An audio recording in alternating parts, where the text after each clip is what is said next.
আসসালামু আলাইকুম এভরিওয়ান, আমি রবিউল হাসান অনিম গুড কমান্ডোর পক্ষ থেকে ইকোনমিক্সের আরও একটি নতুন ভিডিওতে আপনাদের সবাইকে স্বাগত জানাচ্ছি। তো আজকের ভিডিওতে আমরা দেখব সাপ্লাই এবং সাপ্লাই কার্ভ। তো প্রথমেই আমি যদি বলি যে সাপ্লাই জিনিসটা কি, supply comes from the behaviour of seller. তো আমি যদি সাপ্লাইয়ের সংজ্ঞাটা এখানে লিখি, supply comes from the behavior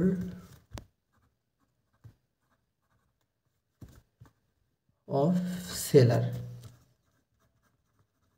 মানে সাপ্লাইটা কি, সেলারের যে বিহেভিয়ার এখান থেকে এসেছে হলো সাপ্লাই। আর সাপ্লাইয়ের সাথে আরেকটা টার্ম আছে, সেটা হচ্ছে হলো কোয়ান্টিটি সাপ্লাই। তো কোয়ান্টিটি সাপ্লাই কি, কোয়ান্টিটি সাপ্লাই হচ্ছে দি অ্যামাউন্ট দ্যাট সেলার। তো এই ডিমান্ডের ক্ষেত্রে কি ছিল যে বায়ার, আর সাপ্লাইয়ের ক্ষেত্রে কি হয় সেলার, আর উইলিং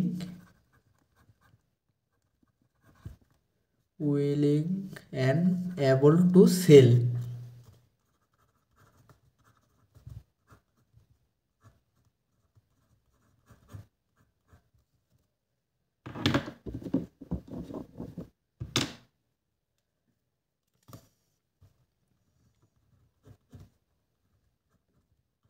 সেল। তো আমরা ডিমান্ডের ক্ষেত্রে দেখেছিলাম যে কোয়ান্টিটি ডিমান্ড এবং ডিমান্ড। তো এখানে কোয়ান্টিটি সাপ্লাইটা সেই ডিমান্ডের মতোই, the amount that seller willing and able to sell. এটা কি quantity demand, quantity supply.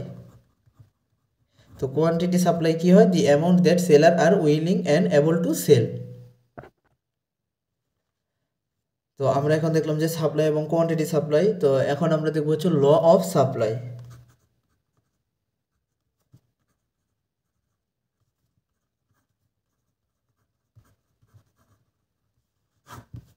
Law of সাপ্লাইটা কি, ল অফ সাপ্লাইটা হচ্ছে যে আমি যদি সহজ ভাষায় বলি যে প্রাইস বাড়লে আপনার সাপ্লাইও বাড়বে।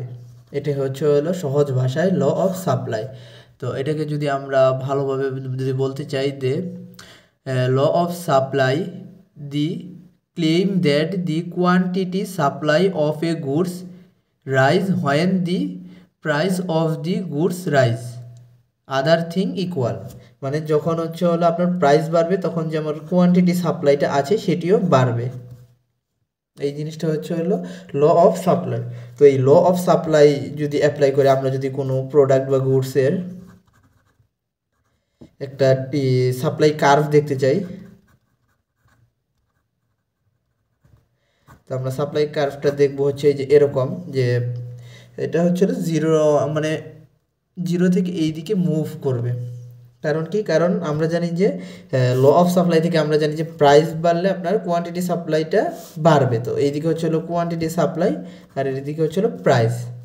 তো দেখতেছেন একটি, এটাকে বলে আপওয়ার্ড স্লোপিং কার্ভ, যেহেতু উপরের দিকে উঠতেছে তো এর জন্য আমরা কি বলি আপওয়ার্ড স্লোপিং কার্ভ।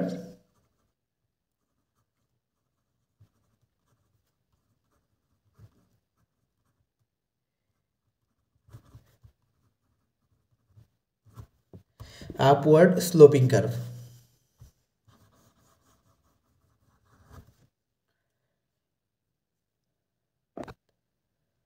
তো এখন আমরা দেখব কি market supply versus individual supply. তো আবারও ইন্ডিভিজুয়াল সাপ্লাই কি, ইন্ডিভিজুয়াল সাপ্লাই হচ্ছে একজন মানুষ বা একজন সেলার যে সাপ্লাইটা দিতে পারে সেটা হচ্ছে হলো ইন্ডিভিজুয়াল সাপ্লাই, আর সবগুলো সেলার একসাথে যে সাপ্লাইটা দেয় সেটা হচ্ছে হলো মার্কেট সাপ্লাই। তো এটার যদি আমরা ডেফিনেশনটা দেখি, তো the quantity supplied in the market is the sum of the quantities supplied by all seller at each price. মানে প্রতিটা প্রাইসে সম্পূর্ণ যে পুরো মার্কেটে যতগুলো সেলার আছে সবার যে যোগফলটা সেটি হচ্ছে হলো মার্কেট সাপ্লাই। তো মার্কেট সাপ্লাই আমরা যদি এখানে দেখি, যদি এ একজন সেলার এবং বি একজন সেলার হয় তাহলে তাদের যে যোগফল, মানে দুইজন সেলারই আছে এই মার্কেটে, সেটা হচ্ছে হলো যে মার্কেট সাপ্লাই। তো মার্কেট সাপ্লাইয়েরও আপনারা একটি গ্রাফ এঁকে নেবেন, মানে হচ্ছে হলো সাপ্লাই কার্ভ এঁকে নেবেন, এরকম একটি হবে, সেটাও দেখবেন যে আপওয়ার্ড স্লোপিং কার্ভ হবে। তো এখন আমরা ডিমান্ডের মতো সাপ্লাইয়েরও দেখব কিছু ফ্যাক্টর আছে যার ফলে সাপ্লাই কার্ভটা আপনার শিফট হয়।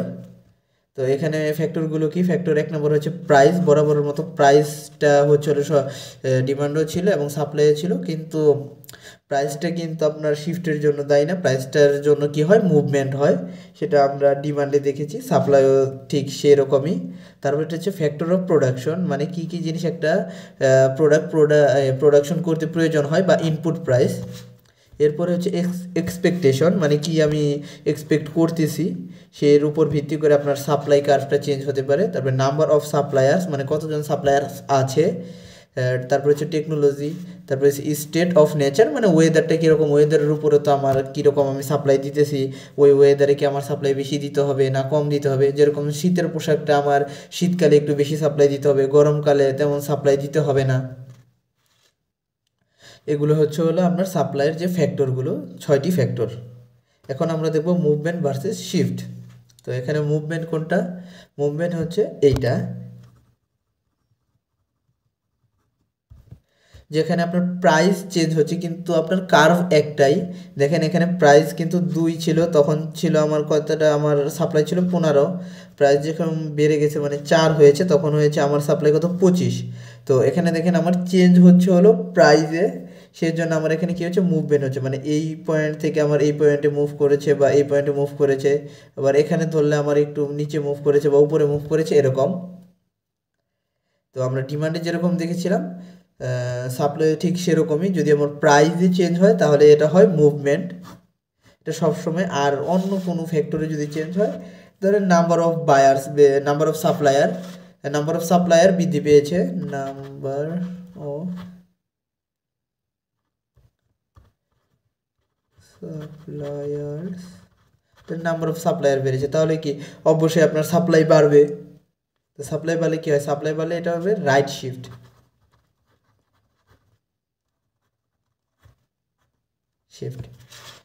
ধরেন আগে এই 3 টাকাতে আমার কি হতো, 8টি প্রোডাক্ট পেতাম, আগে 3 টাকাতে 8টি প্রোডাক্ট পেতাম, এখন কি 3 টাকাতে আমি কয়টি প্রোডাক্ট পাবো, 12টি প্রোডাক্ট পাবো। তো কি হয়েছে, আমার সাপ্লাই বেড়েছে না, তো তাই নাম্বার অফ সাপ্লায়ার বাড়লে কি হয়, আমার সাপ্লাই বাড়ে, আর এটাকে কি বলে, রাইট শিফট। আর সবসময় মনে রাখবেন ইম্পর্টেন্ট, যদি প্রাইস চেঞ্জ হয় সেটা ডিমান্ডে হোক সাপ্লাইয়ে হোক, তখনই হবে মুভমেন্ট, আদারওয়াইজ সব ক্ষেত্রেই হবে শিফট।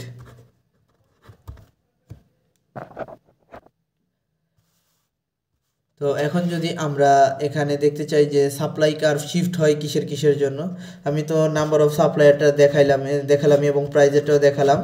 তো ধরেন number of factor of production, ধরেন ফ্যাক্টর অফ প্রোডাকশন যদি হয়, মানে ইনপুট প্রাইসটা যদি বেড়ে যায়, ইনপুট প্রাইস বেড়ে গেলে কি হবে, আমার তৈরিকে ধরেন একটা জিনিসের কাঁচামাল আমার দাম বেড়ে গেল, তাহলে কি হবে, ওই জিনিসটা কি আমার বেশি প্রডিউস হবে না কম প্রডিউস হবে, অবশ্যই ওই জিনিসটা কম প্রডিউস হবে। কম প্রডিউস হলে ওটার আমার কোন দিকে যাবে, ওটা হচ্ছে লেফট সাইডে, এই পাশে হবে, এটা কি বলে লেফট, এটা হচ্ছে লেফট শিফট।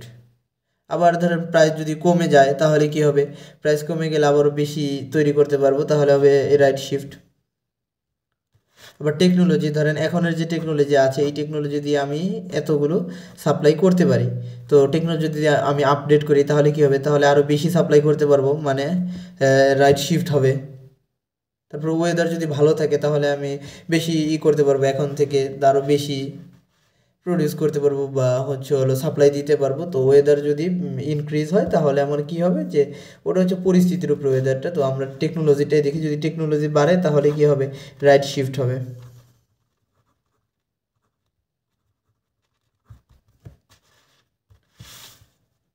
তো আজকে এই পর্যন্তই, ভিডিওটি যদি ভালো লেগে থাকে তাহলে একটি লাইক করে দিবেন, এবং এরকম ইঞ্জিনিয়ারিংয়ের আরও ভিডিও পেতে আমাদের চ্যানেলটি সাবস্ক্রাইব করে রাখবেন। এবং কোনো সমস্যা হলে আমাদের মেইল অ্যাড্রেস হচ্ছে হলো codecommando12 এই মেলে আমাদের জানাতে পারেন। আমরা আপনার সমস্যাটি সমাধান করে দেওয়ার চেষ্টা করব।